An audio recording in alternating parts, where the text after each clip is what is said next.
നമസ്കാരം. K phone കേരളത്തിൻ്റെ സ്വന്തം ഫോൺ. പിണറായി സർക്കാരിൻ്റെ എല്ലാ പദ്ധതികളെയും പോലെ ഇതും അകാല ചരമമടഞ്ഞ അവസ്ഥയിലാണ്. സംസ്ഥാന സർക്കാരിൻ്റെ, അതായത് പിണറായി വിജയൻ്റെ, സംസ്ഥാന സർക്കാർ എന്നാൽ പിണറായി വിജയനാണല്ലോ, നമ്മുടെ സംസ്ഥാന സർക്കാരിൻ്റെ സ്വപ്ന പദ്ധതിയായ കെ ഫോൺ ഉദ്ദേശിച്ച ഫലപ്രാപ്തിയിലെത്താൻ എല്ലാ ഓഫീസുകളിലും കെ ഫോൺ വഴിയുള്ള ഇൻ്റർനെറ്റ് ഉപയോഗിക്കുന്നുണ്ട് എന്നുറപ്പാക്കാൻ സർക്കാർ നേരത്തെ തന്നെ ബന്ധപ്പെട്ടവർക്ക് നിർദ്ദേശം നൽകിയിരുന്നു. കെ ഫോൺ ഉപയോഗിക്കുക മാത്രമല്ല, മറ്റേതെങ്കിലും കമ്പനികളുടെ ഇൻ്റർനെറ്റ് ഉപയോഗിക്കുന്നുണ്ടെങ്കിൽ അത് വിച്ഛേദിക്കാനും നിർദ്ദേശിച്ചിരുന്നു. എന്നാൽ കെ ഫോൺ വഴി കാര്യക്ഷമതയുള്ള ഇൻ്റർനെറ്റ് സംവിധാനം കിട്ടുമെന്ന പ്രതീക്ഷയിൽ BSNLുമായുള്ള കരാർ അവസാനിപ്പിക്കാൻ ട്രഷറി വകുപ്പ് തീരുമാനമെടുത്തിരുന്നു.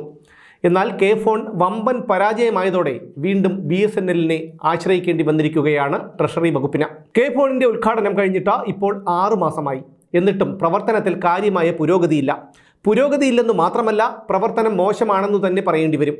BSNLുമായുള്ള ബന്ധം വിച്ഛേദിക്കാൻ നിർദ്ദേശിച്ച സർക്കാർ തന്നെ ഇപ്പോൾ ബന്ധം തുടരാൻ അനുമതി നൽകിയിരിക്കുകയാണ് ട്രഷറി വകുപ്പിന്.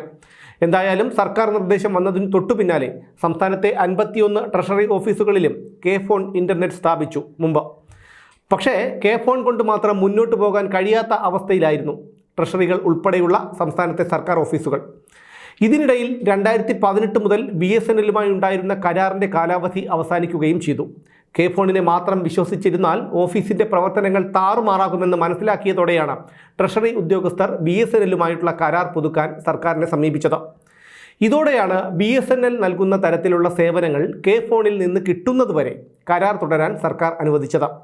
ഇക്കഴിഞ്ഞ ജൂൺ 5-ന് ഉദ്ഘാടനം ചെയ്ത കെ ഫോൺ പദ്ധതി ഉദ്ഘാടനത്തിനു ശേഷം മന്ദഗതിയിലാണ് എന്നാണ് കണക്കുകൾ പറയുന്നത്. സംസ്ഥാനത്തെ 30,000 സർക്കാർ ഓഫീസുകളിൽ ഇൻ്റർനെറ്റ് സേവനം ലഭ്യമാക്കുമെന്നായിരുന്നു സർക്കാർ കൊട്ടിഘോഷിച്ചത്. ഉദ്ഘാടനം വരെ 17,412 ഓഫീസുകളിൽ കെ ഫോൺ കണക്ഷൻ എത്തിച്ചു.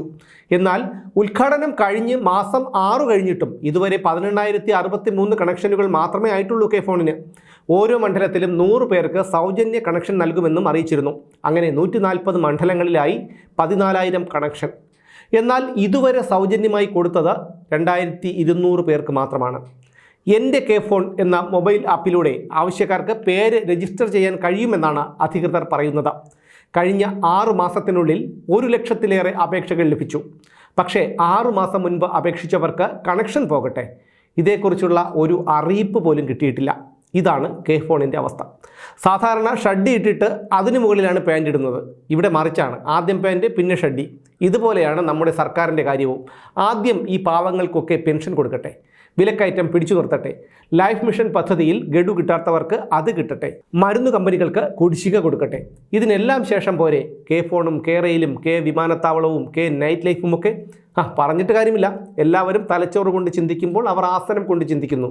പിന്നെ ഇതിലപ്പുറവും സംഭവിക്കും. അത്ഭുതപ്പെടേണ്ടതില്ല.